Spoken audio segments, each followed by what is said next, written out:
mga bata! Welcome back to my channel. Sa video na ito, pag-aralan natin ang periodic table.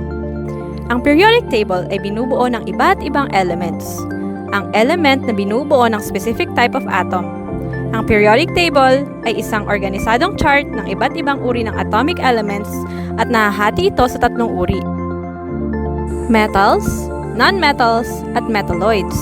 Red represents metals, green represents non-metals, at blue represents metalloids. Ang metalloids ay yung mga element na mayroong parehong characteristics ng metals and non-metals. Ang hagdan ng itim na guhit, ang palatandaan ng hatian ng metals at non-metals. Ito ay binubuo ng 18 groups. Ang itim na numerong nakikita ninyo sa taas ng periodic table ang nagsasabi ng bilang kung ilan ang valence electron ng isang atomic element. Valence electron ang tawag sa electron na nasa outermost shell ng isang atom. Mahalagang alam nyo ang number ng valence electrons dahil yon ang basihan kung paano nag-form ng bond ang mga atom.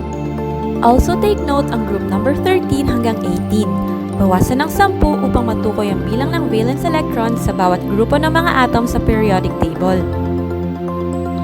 Ang elements sa dulo ng periodic table under group number 18 ay tinatawag na noble gases. Ang mga grupo ng mga elements na ito ay tinatawag na noble gases dahil kumpleto ang electron sa kanilang outer shell or yung tinatawag na valence electrons. Binubuo ito ng 8 electrons sa kanilang outer shells, maliban kay helium na kumpleto na sa 2 valence electrons.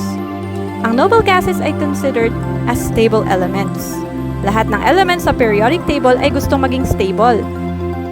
Upang maging stable ang isang atom, kailangan nilang magkaroon ng 8 valence electrons. Ating tingnan ang atom na ito. Dito matatagpuan ang valence electrons sa outermost shell ng isang atom. In summary, ang mga atoms ay nagbabond upang maging stable. Mayroong tatlong uri ng mga elements: metals, metalloids, and non-metals. Ang mga elements sa dulo ng periodic table na highly stable at sadyang kumpleto ng valence electron ay tinatawag na noble gases. Ang electron naman sa outermost shell ng isang atom ay tinatawag na valence electron.